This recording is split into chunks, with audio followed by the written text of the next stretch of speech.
Balochistan's political history, it's a story of constant, unending turmoil. But why? Well, to get to the bottom of it, we're going to dig into this really fascinating academic thesis. It points to one single, powerful reason for centuries of conflict. You've got tribal conflicts, you've got empires getting involved, nationalist movements popping up. It's a lot. But what if I told you that according to this source, there's one single thread that ties all of that together? And here's the big idea, right here. The core argument is that all this turmoil, it all comes down to a relentless, non-stop power struggle among the region's elite. And this constant fight, it's basically choked the life out of any chance for real democratic institutions to grow. So let's be clear. According to this thesis, this isn't really a story about grand ideologies or political philosophies. No, it's about something much more raw, a straight-up competition for personal power and control, fought between a very specific group of people. So who are we talking about exactly? Well, this is the authoritarian elite the source mentions.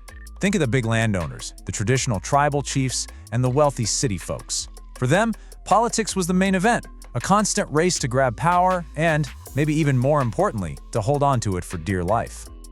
Okay, to really get where all this comes from, we've got to rewind the clock. We're going way back, before the British ever showed up.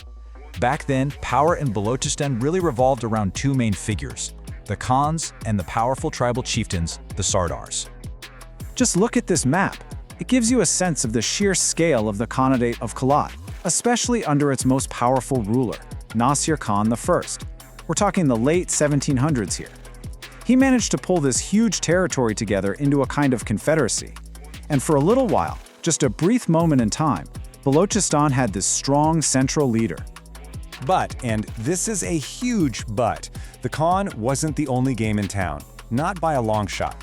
The real power, the day-to-day authority on the ground, that belonged to the Sardars, the heads of each tribe. And let me tell you, their power was absolutely immense and it was deeply, deeply personal.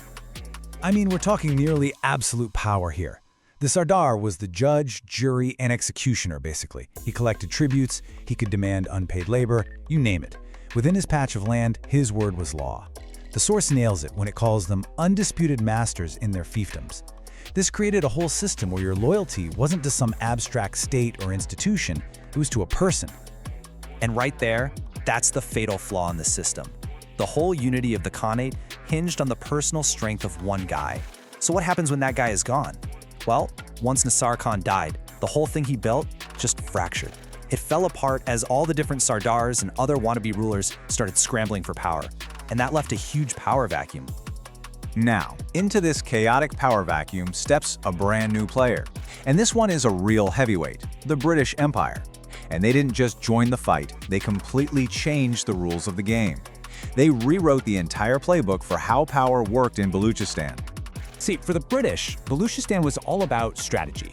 It was a key piece on the chessboard of the great game, that huge strategic rivalry they had with Russia over Central Asia.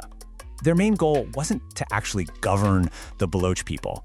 It was to lock down the borders of their massive Indian empire. And this map shows you exactly how they did it. It was a classic divide and rule strategy. The British literally carved Balochistan up into different zones. Some parts they ruled directly, other parts were managed as princely states. And this wasn't just some random line drawing, oh no. It was designed to pour fuel on existing rivalries, which of course made the whole region way easier for them to manage. This whole approach became known as the Sandeman system, and the before and after is just stark. Before, you have a pretty weak central Khan, with powerful but independent Sardars doing their own thing. After, the British are pulling all the strings. They intentionally propped up individual Sardars, gave them cash, gave them legitimacy, which made them even stronger inside their own tribes, but it also made them totally dependent on their British backers. I mean, this quote from a British official at the time just says it all, doesn't it? Sandeman found their chiefs wanting in authority and means, and he gave them both. The British saw this decentralized system, saw the power of the Sardars, and they basically supercharged it for their own benefit. This move locked in the Sardars' power for generations, made them loyal to the British crown instead of any local authority, and just poured gasoline on the fire of elite competition. So you'd think, okay, fast forward to the 20th century, nationalism is on the rise. Surely this will change things, right? A new movement, a new focus on the people. But The thesis we're looking at here makes a pretty provocative argument. It suggests that maybe, just maybe, it was the same old game of power, just with a new set of players. And you can see it happening in the 1920s and 30s. There's this huge surge of modern political thinking in Balochistan. Really influential articles start getting published, new political groups are forming, a brand new vision for what the future could look like starts to take shape. And check this out. This map from 1933 is such a powerful symbol of that new ambition. For the first time, it visualizes a unified Greater Balochistan. I mean, this was a direct challenge to the borders the British and others had drawn on the map. It was a totally radical, new way of seeing the region. But, and this is the crucial question that this whole thesis hinges on, were these new nationalist leaders really trying to build a brand new system for the people? Or were they just the next group in line, a new elite, trying to win the same old game? Because this source points to something really interesting, a kind of curious alliance. A lot of these so-called nationalists actually backed the Khan of Kalat, the very same Khan whose power was propped up by the British. And according to this analysis, that tells you everything you need to know. Their goal wasn't to tear down the system, it was to find a way to get power inside the system that already existed. So let's step back. What's the end result of all this? This centuries-long culture of elites just fighting for power, from the Khans to the Sardars, all the way to modern politicians. Well, the legacy, the ultimate consequence, is a political system that was built by elites for elites. All that energy spent on the constant struggle for personal power meant that the hard work, building stable democratic institutions that actually help ordinary people, that was never really the priority. The game was always about who gets to be king of the hill, not about building a level playing field for everyone. And all of this leaves us with a really tough, lingering question. If a region's entire political culture is built on generation after generation of this intense, personal fight for power, how on earth do you build something new? What does it actually Today, we're going to dive into a really critical period in history, the struggle for power in Balochistan between 1929 and 1947. And we're going to use an academic thesis as our guide, which makes a pretty provocative claim that underneath all the talk of nationalism and independence, this was really just a raw, personal game for control. Okay, let's start with this map. What you're looking at is a powerful vision of a unified Greater Balochistan. But, it kind of begs the question, how do you build a nation when its history is one of constant division, not just from the outside, but from within? This map, well, it's our entry point into that exact conflict. And this quote, wow, it just gets right to the heart of the matter.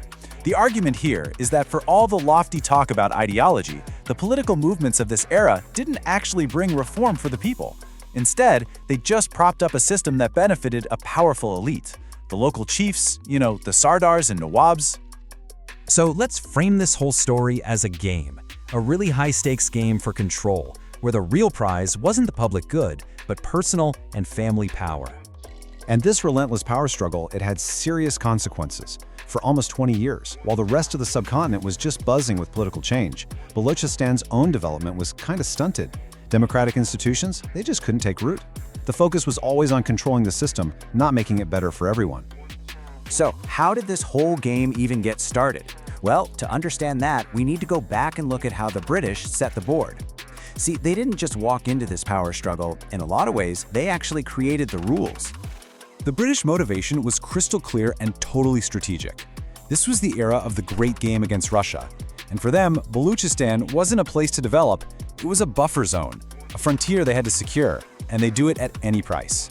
But here's the thing, it wasn't the British who would pay that price, it was the local population. And this slide right here shows their strategy perfectly. On the left, you've got the historic Khanate of Kalat, a big, unified territory under one ruler. Now look at the right. You see what the British did? They just carved it up. British Balochistan, princely states, other zones. It was classic divide and rule, designed to completely shatter any central authority. Now, to control this newly divided territory, the British needed local allies, and they found them in the Sardars. A Sardar is basically a tribal chief. Instead of trying to rule directly, which would have been expensive and messy, the British just empowered these guys, turning them into their proxies on the ground. This policy even got a name, the Sandeman system. It was a simple three-step playbook for indirect rule. Step 1, give local Sardars almost unchecked authority. Step 2, give them money and privileges. Step 3, make them responsible for law and order. But here's the crucial part. The Sardar's power didn't come from their own people anymore. It now came directly from the British. And this setup created this really complex, unstable dynamic. You had the British at the top, basically pulling the strings. You had the traditional ruler, the Khan of Kalat, trying to hang on to his historical power. And then you had these newly empowered Sardars, who now had a direct line to the British. The British could just play them all against each other, making sure no single local power could ever truly challenge them. So, the British set the board. Now let's meet the players who started making their moves between 1929 and 1939.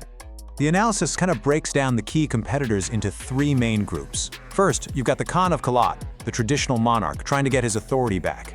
Second, these emerging nationalists. And what's really fascinating is the argument that while they used nationalist slogans, their main goal was really to carve out their own sphere of power. And finally, the All-India Muslim League shows up, seeing Balochistan as another strategic piece on the bigger political chessboard. And this, right here, really distills the core idea. It's suggesting that it didn't matter what flag you were waving, Baloch nationalism, the Khan's royalty, or the Muslim League, the underlying goal was identical. Grab power and keep it for yourself and your family. Okay, let's zoom in on that crucial decade right before partition, 1939 to 1947. This is where the strategic moves and those shifting alliances really heat up. This timeline really shows how the game just escalated. It all kicks off in 1929 with this powerful article, The Cry of Balochistan. Then, in 33, that map we saw earlier gets published, a really bold visual challenge to the British borders. By 1939, the powerful All-India Muslim League formally jumps into the fray, which raises the stakes for everyone. And it all leads up to 1947, when the British leave, creating a power vacuum and everybody just scrambles to fill it. This quote just drives the main point right home. The analysis is totally blunt about it. The slogans were just packaging. The real product was power, and it was meant to be kept for one's own pedigree, their family, their lineage. And here's where it gets really interesting, almost a paradox. The nationalists, right, they often sided with the Khan of Kalat to gain influence, but the Khan himself was basically propped up by the British. So in this bizarre twist, these anti-colonial movements actually ended up strengthening the very colonial structure they said they were fighting against. It was just a tangled web of self-interest. So after decades of all this intense political maneuvering, what was the result? The elites played their game, sure, but who actually paid the price for it? Well, the costs of this game were immense. All the constant infighting meant that democratic institutions were never really built. The rule of law was weak because power was personal, not institutional. And the average person? They were left with no voice and no representation, which just laid the groundwork for decades of political instability to come. And if you want a single, shocking number that shows you the real-world cost of this power game, it's this one: 4. By 1942, that's how many government high schools existed in all of Balochistan. 4. In a territory the size of France. While the elites were busy playing their game, public welfare and education were almost completely forgotten. So ultimately, it all comes down to this. The endless Game of Thrones played by the elites meant that all the energy that could have gone into building a modern state for the people, well, it was spent on tearing each other down instead. And that leaves us with one final, lingering question. This story is from a specific time and place, sure, but the theme is universal, isn't it? When a political system becomes a closed game, played only by the powerful for their own benefit, who is always left to pay the ultimate price?